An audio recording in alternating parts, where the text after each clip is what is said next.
Bonjour à tous, c'est Ricardo, aujourd'hui c'est pour une vidéo les gars. Aujourd'hui on se retrouve pour faire un avant-match Porto-Benfica, troisième tour, ou si vous préférez, huitième ou huitième de finale de de Coupe du Portugal. J'allais dire Coupe de la Ligue, je suis un malade moi. Non, Coupe du Portugal, alors, ou le troisième tour bien sûr, que nous allons jouer.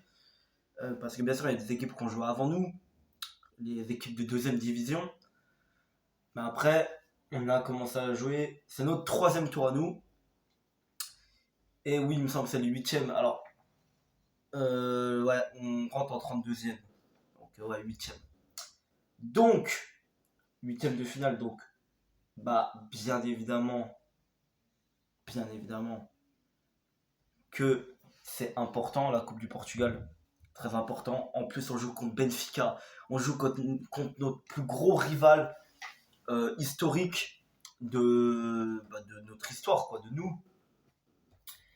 Bon, je suis en train de mettre en action l'ordi parce que j'en ai besoin clairement de l'ordi. Alors, là on va ouvrir Microsoft. Alors, donc Benfica, pour vous faire simple, sont très bons cette saison. Ils sont très très bons, mieux que la saison dernière en tout cas, parce que bah ils se sont ils se sont comment comment dire comment le dire ils se sont ils sont venus au rendez-vous dans la même configuration que la saison dernière quasiment en termes de compétition. Oui, il y avait tout, mais ils étaient en tour préliminaire de Ligue des Champions comme la saison dernière, sauf que la saison dernière, vous vous rappelez qu'ils sont sortis face au PAOK Salonique, qui ont été reversés en Europa League. Sauf que cette année, ils ont joué contre des plus grosses équipes, mais ils sont passés. Ils ont joué contre le Spartak Moscou, hein, et ils ont joué le PSV Eindhoven. Alors, le Spartak Moscou, c'est meilleur que PAOK Salonique, mais c'est surtout une très bonne équipe cette saison en Europa League, qui a fini devant Naples et Leicester, qui étaient dans leur groupe. Leicester qui a été reversé en Conference League. C'est quand même fort. C'est très fort. Et ils ont éliminé le PSV Eindhoven. Alors c'était compliqué au match retour, mais ils sont passés quand même. Ils ont réussi à passer. Et en plus, ils ont joué à 10 contre 11 au retour. Donc, ce qui a été compliqué. Encore plus. Mais ils sont passés. Ils sont clairement passés. Donc, là, c'était déjà mieux. Et en Ligue des Champions, ils ont fini deuxième. Ils ont battu le Barça 3-0. Incroyable. Rien à dire. Non mais franchement, rien à dire. Hein. Rien à dire. Ils ont passé les poules, contrairement à nous. Hein. Ouais, malheureusement. J'ai oublié de le reconnaître. Ils ont passé les poules. Alors que nous, non. Bon, en même temps, après, regardez la gueule des groupes. Hein, aussi. Nous, on avait que des grosses équipes. Benfica, ils avaient Dynamo Kiev. Hein. Franchement, on serait dans le groupe de Benfica. Je pense qu'on aurait tapé le Barça deux fois. Hein. On aurait tapé le Barça deux fois. Hein. Et on aurait tapé le Dynamo Kiev deux fois. Parce qu'il faut rappeler qu'ils ont fait un nul contre Kiev la première journée. Et ils auraient même pu perdre parce qu'ils s'étaient pris un but à la fin, mais il a été refusé. Je pense qu'on aurait été plus proche du Bayern. Bon, le Bayern, on se serait fait éclater. Mais on aurait mieux géré, je pense, contre ces équipes-là. Donc, c'est pas parce qu'ils se sont qualifiés que nous, on ne s'est pas qualifiés qu'ils sont plus forts que nous. Attention, sûrement pas. Par contre, en finition, ils sont meilleurs que nous. Là, ils sont clairement meilleurs que nous parce que c'est clairement la meilleure attaque du championnat. Ils en ont collé 7 à Maritimo ce week-end, quand même. Nous, sachant que nous, on a vraiment du mal en finition, on a vraiment du mal offensivement. Il y a sûrement que Luis Diaz qui met ses occasions quasiment tout le temps. Mais sinon, Taremi c'est devenu un Edinson Cavani bis. Hein, voilà. Evan Nilsson, j'ai l'impression que c'est pareil. Hein, alors que pourtant, je le trouvais bon. Il est un peu plus bon que Taremi. Mais ça reste pas ouf. Et puis, ouais, non, il y a que Luis Diaz en fait. Et puis, même Otavio, des fois, il rate beaucoup. Alors, il est incroyable techniquement, mais en finition, c'est pas ça. Otavio, c'est pas toujours ça.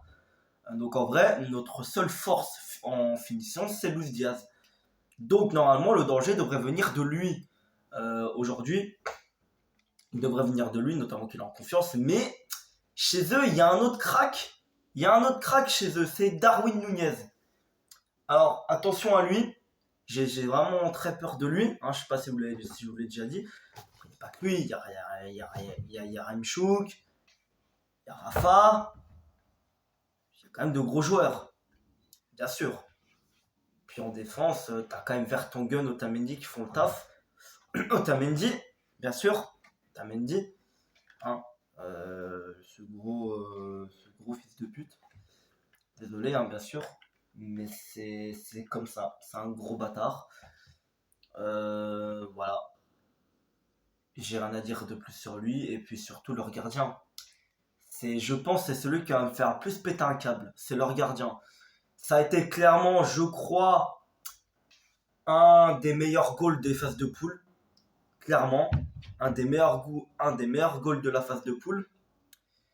Donc vous pouvez directement vous fier sur le niveau de ce gars. Vlaco Dimos, non, c'est pas possible. C'est clairement un des meilleurs gardiens de la Ligue des Champions pour l'instant. Je crois même qu'il a été dans le 11 des phases de poule.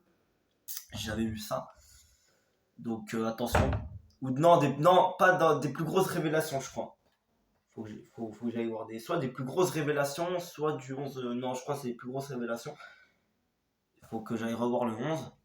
Mais j'avais vu un 11 où il figurait dedans et ça parlait de la Ligue des Champions, ça parlait de meilleur 11. Voilà, c'est quand même quelqu'un cette saison. Donc attention. Donc là, on peut pas faire de faux pas. On peut pas faire de faux pas parce que contrairement au championnat, ou même si on perdrait contre eux, ça changerait pas grand chose parce qu'on resterait devant eux, donc on a 4 points de plus que Benfica. En Coupe du Portugal, tu perds, tu sors. Tu perds, tu dégages. Donc tu peux pas faire de faux pas. Donc là, il faut gagner, absolument. Il faut absolument gagner. On n'a pas de choix. La victoire, il n'y a que la victoire qui est possible. Donc là, il faut gagner. Alors, je vais vous parler un petit peu du SLB. Benfica, bien sûr. Alors, on va aller chercher, bien sûr, ça de Portugal, parce que je vais vous parler avant des deux adversaires que on a affrontés, que Benfica a affronté. Alors, bien sûr, nous, on a affronté... Non, je ne me rappelle plus. On a affronté Sint-Truiden. Donc, on avait gagné 5-0, il me semble. Qu'on avait gagné 5-0. Non, attends. Voilà, on avait gagné... Attends. Ouais, non, on a gagné 5-0 contre Sint-Truiden. Donc, c'était clairement un match facile. Je me rappelle, Evan Nilsson il claque, Tony Martinez il marque dans ce match, je me rappelle aussi. Donc ouais, c'était un match facile, clairement, on s'est pas privé. Ensuite, quatrième tour, on a joué contre une D1 et on a joué contre une D1. Non, on a joué contre une D2, pardon, on a joué contre Ferenc. Ferenc, très bon, je crois ils sont dans les premiers du championnat de la deuxième division. Donc il y a de grandes chances qu'ils remontent la saison prochaine. Ferenc. Donc, non pas Ferenc, attention. Ils étaient en Liga, ils étaient en première division il y a 3-4 ans, à peu près. Ils sont descendus il y a 3 ans, je me rappelle. Saison 2018-2019 en plus. On a joué contre Ferenc, la seule fois que je suis allé au stade. On avait gagné. Mais là, on a plus que gagné. On a gagné 5-1 face à Ferenc.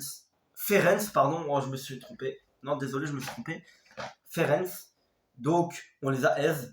Donc, clairement, ce début de coupe est très simple pour nous. On a mis 10 buts en 2 matchs. On est très fort. On est vraiment incroyable. Par contre, Benfica, ils galèrent un peu plus. Notamment contre Trofens, où ils ont gagné que 2-1 assez difficilement. Je me rappelle, je crois qu'ils étaient menés 1-0. Donc c'était quand même difficile. Mais après, par contre, ils jouent contre Passos Ferreira au quatrième tour. Et là, pendant qu'ils gagnent 4-1, alors qu'ils étaient menés 1-0, ils renversent complètement le match. Voilà. Donc on voit aussi une force de caractère dans cette équipe de Benfica qui pourrait, attention, si jamais on mène au score, attention à pas se faire surprendre, bien sûr. Donc on arrive en confiance, eux aussi, parce qu'on est clairement sur de bonnes bases. Alors on va aller voir maintenant les 5 derniers matchs de Benfica, bien sûr. Alors Benfica, les 5 derniers matchs, le Benfica Lisbonne. Oh non, je suis désolé, mais résultat. Alors, les 5 derniers matchs de Benfica, c'était, comment dire, c'est 4 victoires, une défaite, toutes compétitions confondues. Donc, il y a eu d'abord, bien sûr, le match de la honte. C'est le match de la honte. C'était contre Belenenses, victoire 7-0 de Benfica. Ils disent 7-0, hein, je parle, non, une victoire 7-0 de Benfica. Donc là, ça pique parce que Belenenses, ils ont joué à peu, hein, ils ont joué peu. Autant dire, je crois qu'ils ont joué qu'à 8 joueurs, 8 ou 9 joueurs sur le terrain. Donc c'était dur, c'était dur. Mais c'est pas une raison de se prendre 7 buts à un moment. Donc moi je pensais que ça allait perdre 4-0, 3-0, non, ça a perdu 7-0. Ça a complètement coulé. Alors que Miskin, 8 joueurs. 8 joueurs, c'est pas une raison de perdre 7-0, je sais pas. C'est juste qu'ils ont été très bons. Puis au bout d'un moment, c'est pas de leur faute si la Ligue a maintenu le match. Dans les faits, c'est une honte ce qu'a fait la Ligue, mais pas une honte ce qu'a fait Benfica. Parce qu'il y en a, j'ai entendu, ouais, ça se fait pas et tout. Non, c'est bon, au bout d'un moment, faut arrêter. Non, c'est pas du tout la faute de Benfica, des joueurs. Non, eux, ils ont fait leur taf. Ils ont fait leur taf. Euh, après, ce que pourrait leur reprocher, c'est de pas les avoir vraiment soutenus. Sur le terrain, on dirait clairement qu'ils étaient vraiment contents, quoi. Ils étaient forcément contents de gagner, oui, mais contents content quand tu marques. Moi, j'aurais marqué, j'aurais clairement pas célébré, parce qu'à un moment, il y a des circonstances que tu gagnes 7-0. Il y a des circonstances. C'est que tu as des joueurs qui ne sont même pas dans le match, clairement. Ils avaient en tête de pas faire ce match. Donc au bout d'un moment, il y a des choses qui étaient bizarres dans ce match. Ensuite, la défaite 3-1 face au Sporting. Ça leur a directement remis sur terre. Hein. Donc défaite 3-1. C'est, on va dire, à cause de ce match-là, clairement que Benfica a perdu non, ils étaient déjà plus leaders, mais ils poursuivaient à 1 point de retard. Mais là, ils poursuivent qu'à 4 points de retard, c'est peu, hein. C'est vraiment, hein. C'est peu, mais au Portugal, 4 points de retard, ça peut être colossal, hein. Parce que les 3 grands, hein, qui sont Benfica, Sporting, Porto, on fait jamais de faux pas, quasiment. Ensuite, en Ligue des Champions, victoire 2-0 de Benfica. C'est propre, ils se sont qualifiés. Et alors, on a une victoire 4-1 face à Famalicão et une victoire 7-1 face à Maritimo. Et là, ce n'est pas volé. Les 7 buts, c'est clairement incroyable. Hein, ils ont été incroyables dans leur dernier match. Donc, c'est beaucoup de buts. Hein. C'est beaucoup de buts en 5 matchs. C'est 21 buts. C'est 21 buts dans les 5 derniers matchs, c'est énorme. Alors, nous, Porto, pour comparer, déjà, c'est moins de buts, c'est sûr. C'est moins de buts, c'est sûr. Alors, résultat.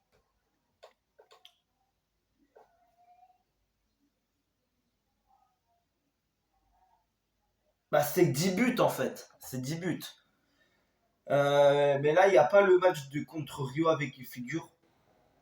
Qu'on a joué entre le match face à Braga et face à Vizela ce week-end. Donc, clairement,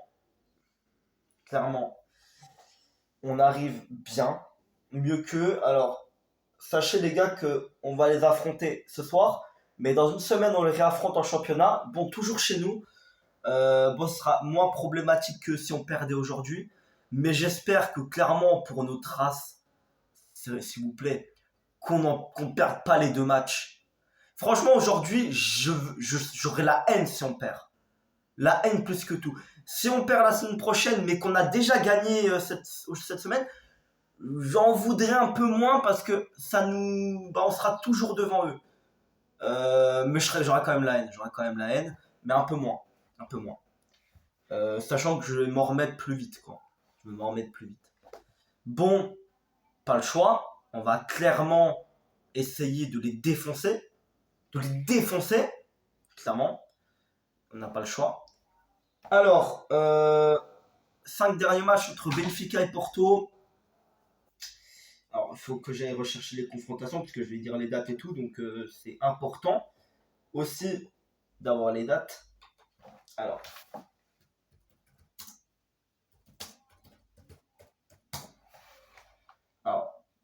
Non.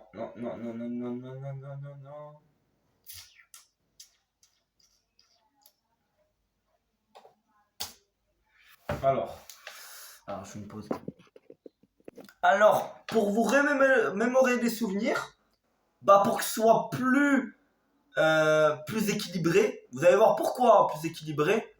Parce que si je fais que les 5 derniers matchs, comme ça, si je fais que les 5 derniers matchs, il n'y a aucune victoire de Benfica. Aucune. Il y a 3 victoires de Porto et 2 nuls. Mais si je fais les 10 matchs, il y aura au moins une victoire de Benfica. Il y en aura même 2 ou 3, je crois même. Donc, ouais. Là, au moins. Donc, dans les 10 derniers matchs, il y a 3 victoires. Attends, non, je raconte de la merde. Non, je raconte n'importe quoi. Alors, je cherche les victoires de Porto. Comme ça. Alors, je fais une pause. C'est ça, il y a 5 victoires de Porto. 5 victoires de Porto et 3, si je ne m'abuse. Non, il y a 6 victoires de Porto, excusez-moi. 6 victoires de Porto, 2 victoires de Benfica et 2 nuls. Donc, dans les 10 derniers matchs, on domine largement ce classement, on domine largement les confrontations. Donc, la dernière confrontation, 6 mai 2021, fin du championnat. On est devant eux à quelques points. Ce match est important, on fait un partout chez eux. Alors sachez que dans ce match-là, c'était compliqué. On s'est fait dominer, on n'a pas été bon du tout, on a eu vraiment beaucoup de chance. On aurait dû perdre ce match. Ensuite, 15 janvier 2021, on était chez nous, c'était la phase aller. On a fait un partout. Bon, là aussi, on n'était pas vraiment ouf. On était un peu meilleur que le match d'avant.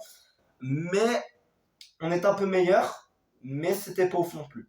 Ensuite, 23 décembre 2020, Super Coupe du Portugal, victoire 2-0 de Porto avec des buts de Sergio Oliveira et de Luis Diaz, je m'en rappelle.